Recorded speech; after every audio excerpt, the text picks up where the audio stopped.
49er defense, and this is not the defense that we've seen in the past from San Francisco. They're down a couple of players from injuries. They've had to replace linebackers. They've had to replace edges. They've had to replace defensive tackles. So it's a little bit of a different defense when you start to look at them. It really does start, though, with Nick Bosa. It seems like every week the Cowboys have had to deal with somebody that is a quality rush in. And the problem with Nick Bosa, though, is that, yeah, you take care of him, but Leonard Floyd, who they got from Buffalo, has been just as good on the other side. So well, that's concerning. Yeah, that's the problem that you run into. The Cowboys have played some teams that have had good to outstanding edge rushers, but then their opposite side maybe not as good. Pittsburgh was compromised with their situation going down. Yeah, exactly. They were very compromised into that game. So, but you're going to get a pretty good dose of two quality edge rushers. The 49ers are really, really big when it comes to getting off the football. Bosa, when you look at the metrics with him, you watch the tape, you see the metrics numbers, first in the league in get off when it comes to how fast. And then Leonard Floyd is seventh fastest in the league.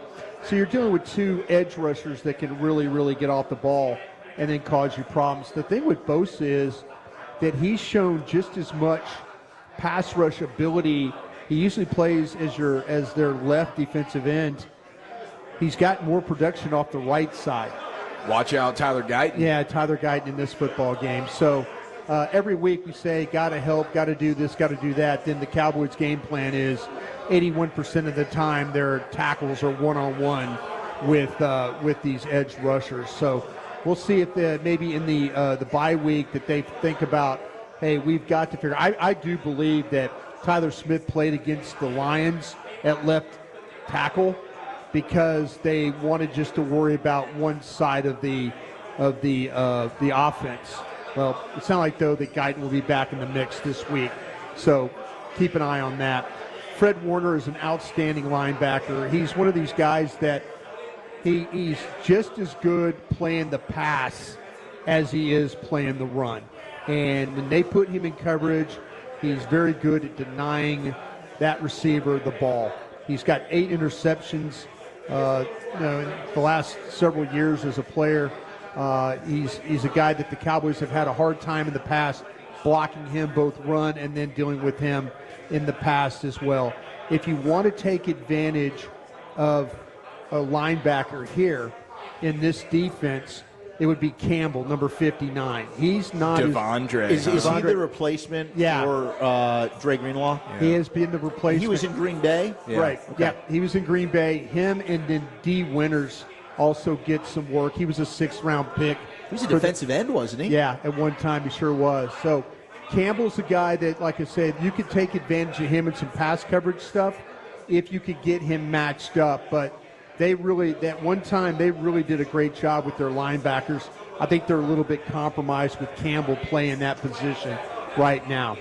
In the secondary, they've struggled defending targets as the Cowboys have in the middle of the field. Their defense has allowed the 6th most yards per attempt in the middle of the field. This could be a little bit because of the safety play. Jair Brown has not been as good in coverage, and they're playing a rookie in Malik Mustafa there. Mustafa will try and blow you up. That's his game. Big hitter, not a great runner. Yeah, he will come downhill in a hurry. He'll tackle, and they'll use him playing down in the box a little bit to try and help with the run. But the 49ers have struggled. Now, the problem for the Cowboys is that the Cowboys, Dak Prescott's got the 4th lowest percentage of throwing the ball in the middle third of the field. Let me ask you this, though, because the seam ball is maybe his best throw. Right. You think Fergie and him can hit on some of the seams here? It's going to be if the problem you're going to run into with that is how they're going to play coverage on that. Is Fred Warner going to be matched up with Ferguson, or are they going to try and play one of the safeties? If they put Jair Brown on Ferguson, go for it. He definitely, I could see them also treating Ferguson with Yidam, the nickel, as a guy. They probably don't respect your nickel players as much, your sub-package players, so maybe they will treat Ferguson. But the Cowboys have struggled. That when you talk about the in-breaking routes, the crossing routes, things like that, they're only averaging 6.6 yards an attempt. Okay. And here the 49ers are giving up almost a first down every time you throw the ball in the middle of the field against them. Maybe the Cowboys can take advantage of that. They've also, the 49ers have struggled with play action. And you think, okay, play action passes, that seems pretty simple for your Dallas Cowboys. Cowboys really haven't been much better at throwing the play action pass. They're mid-pack when it comes to their play action game. Here the 49ers are near the bottom because they're so aggressive with their linebackers that they step up, and then you get routes behind that. That's why they've had problems in the middle of the field. So it's the things you feel like the 49ers might be struggling in, Dallas really hasn't taken advantage of things offensively. The farther they get away from running and play action, I don't think it's for the better, Brian. I agree with you. The 49ers have really struggled in the red zone on defense. Teams have run the ball on them in the red zone.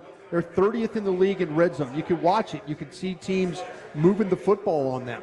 And they get down there and they have some success. Here you go. Maybe an opportunity for some red zone rushes. Dallas is 31st in the league in red zone attempts. 0.8 yards per rush in the red zone. Less than 1 yard a carry down there. That is brutal. I'm trying to explain to you there's things that the 49ers really struggle in defensively. You just aren't good enough in those areas to really take advantage of them. That's the thing going into this game. They have the 49ers will give you some plays. They rush four guys. That's their deal. They're not a big blitzing team. If you can handle these edges, you get an opportunity, with the 4-man rush, 5-on-4, maybe 6-on-4 with a running back blocker. Those are how you're going to have to be able to do things. But you really don't run the ball well enough. You don't attack the middle of the field well enough, except for the seam routes that we talked about with the tight end. And with better lines, the Niners have proven their defensive line is more than enough. Yeah. Dallas, if Dallas can come out of anything during the bye week, please help the red zone offense. Please figure out how to help the red zone offense. Actually, your quarterback's struggling throwing the ball down there. Nobody's making receptions down there. You're not really separating from anybody down there. And then here you are, you can't even run the ball when you get inside the red zone. And these are all things that play that really the 49ers completely struggle with. You can see it on tape. And can Dallas take advantage of that? That's going to be the big question. Here's a stupid question, Brian, but does Dak need to just say, well, I'm going to utilize my legs and try and make this something that the defense now has to at least respect in the red zone? I watched Kyler Murray, and I'm not saying that Dak Prescott's Kyler Murray, but when Kyler Murray pulled the ball and took off running, that was a nightmare for the 49ers. Yeah. Okay. That was when, the first play of the game, it is inside, it's like Kyler Murray read option, and it's going to be a -3. He pulls it, and then it's like an 18-yard run. Dak has got to be willing to run this football if he can. He's already proven that he's not. And that's the problem. He can do it. He just doesn't want to do it, right? That's the problem. Those are the two things that irritate me with Dak. One, can you tell me any time watching Dak Prescott play football where he's thrown a football away, where he has said, I'm going to throw it into the stands, and I'm killing this down, and I'm going to live to play another down? No, he will take an 8-yard sack. Yep. The other thing is just an unwillingness to try and steal a first down with your legs. If he didn't do it versus Detroit, which he didn't, that's the most man-heavy team. That gives you the most opportunities to do it. Baker Mayfield scrambled for 40-plus yards against them. Geno Smith scrambled for 30 or 40 yards against them. And Dak, I believe, had maybe 1 yard running against them. He just has no interest in doing it, doesn't trust it. The coaches are telling him not to do it, whatever it is. Well, it's a shame. They can't tell him not to do it. They're paying him too much money. There's too much. You are going to go as far as that goes. The identity question, your identity is number 4. That's the identity of this football team. Dak plays well, you'll win. Dak plays poorly, you'll lose. Yeah. It's as simple as that. Well, it's just unfortunate in this matchup that defensively you don't have your guys to play against this 49er offense. I think that would be a really good matchup. But the things that they're really bad at defensively, you're struggling just as bad. And that's where if you felt better about your offensive situation, and maybe they'll come out of it after the bye. Yeah. I think that's – I keep saying this. Give me better red zone offense.